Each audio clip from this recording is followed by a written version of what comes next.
February 27th's Resident Evil Requiem has proven a breakout success and an accomplished technical effort across a range of platforms.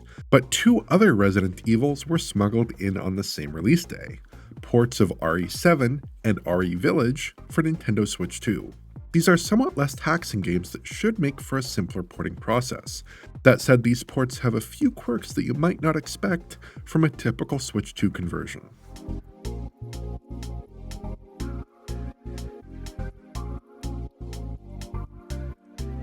Resident Evil 7 was a bold game. It represented a shift in Resident Evil games away from the action-inflected 4, 5, and 6 back towards the series' survival horror roots, and was the first series entry presented exclusively in first-person view.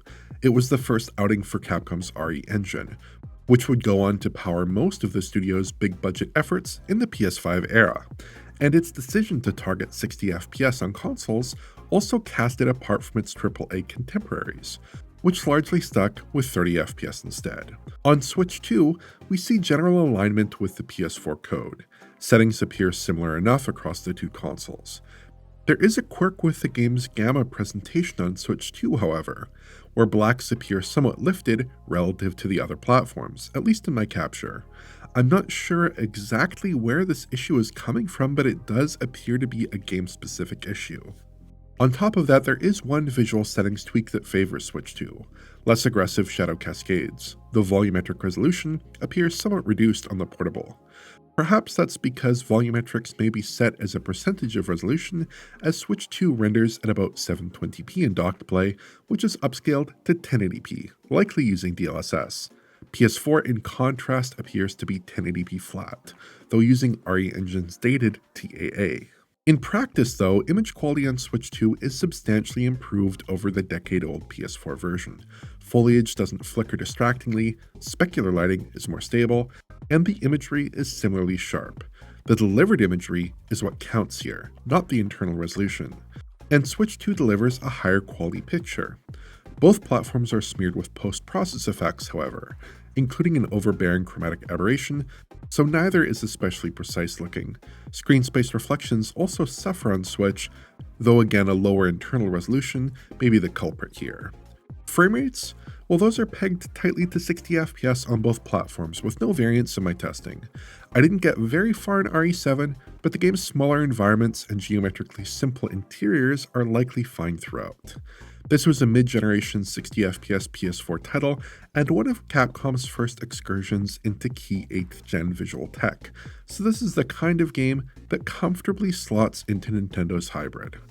Handheld mode fares fine, though its configuration feels a little conservative. Internally, we're looking at about 432p or somewhere in that vicinity, and the upscale target likely takes a hit too.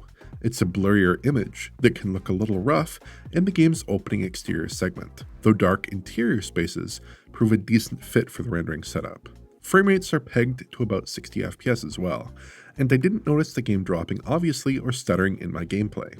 The screen's VRR capability may hide small dips, but I suspect we're at or very near 60 FPS at least the vast majority of the time.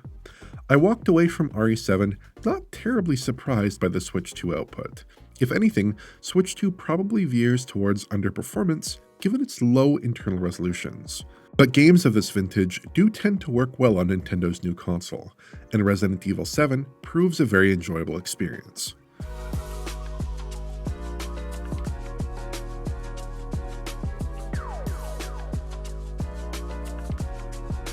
Resident Evil Village was a more arresting game than its predecessor. Lo-fi Euclidean interiors were swapped for grand manners and expansive exterior views. Model quality, character rendering, and materials were considerably lifted. Unfortunately, that does tighten performance tolerances for Switch, and the results aren't amazing. Interiors typically fare well, but exterior spaces often dip substantially. It's quite similar to PS4, and this perfectly matched shot shows a near-exact framerate match across the two systems. Both systems stray far from the clean 60 FPS line we found in Resident Evil 7. I did have the liberty to peruse a set of saves from a completed playthrough, so I was able to sample a pretty large section of the game. It does seem to hold 60 FPS for long stretches in interior areas, even large ones, while exteriors, like the notorious reservoir, bring us closer to 40 FPS. Fortunately though, the same general resolution setup we saw in RE7 is mirrored here. I got internal counts of about 720p, and though I couldn't get a count on the output, it does appear substantially higher resolution. PS4 in contrast is 900p flat, but it runs with an inadequate TAA that does considerable harm to distant views. The image quality fight here is virtually a no contest win in favor of Switch 2 in my opinion, with cleanly completed lines, minimized dithering artifacts, and smooth specular. Not everything is a clean win though. Note the split in the depiction of the stream here, though even there I prefer the Switch 2's tendency to average and blur over PS4's raw jitters. One substantial apparent caveat comes down to snowfall rendering, which exhibits problems on Switch 2. Snow is often only faintly visible or practically invisible on the console, while it's much more obvious on PS4. These alpha-blended transparent particles pose a number of issues for upscalers and lack motion vectors, and DLSS seems to rely on history too much, producing blurred, faint particles. Another quirk lies in lighting. The game's volumetric lighting appears differently on Switch 2 than other platforms, giving the game thick, dense fog that obscures distant detail in these early game shots. I don't particularly mind the change, but it does seem incorrect. Handheld play yields the same approximate 432p pixel count as RE7, and the output appears slightly blurred, though it holds up well on the console screen. The results in docked play look cleaner and more precise than RE7, and that holds true for the portable experience as well. Unfortunately, the game continues to drop frames undocked, and suffers from frequent jitter in exterior sections. VRR, if it's enabled at all, is not working to my satisfaction in Resident Evil Village. At least most interiors still stick to 60. Village is a few steps ahead of RE7 in visual sophistication, and the output on Switch 2 is a bit more mixed. Image quality is generally quite good here, but frame rates are less pleasing. We have to step up to higher end hardware to get a broadly satisfactory outcome.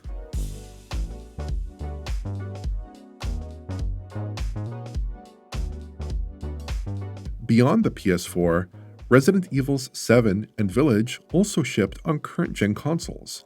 Village at the time of its release in 2021, and 7 about a year later in a new current-gen edition.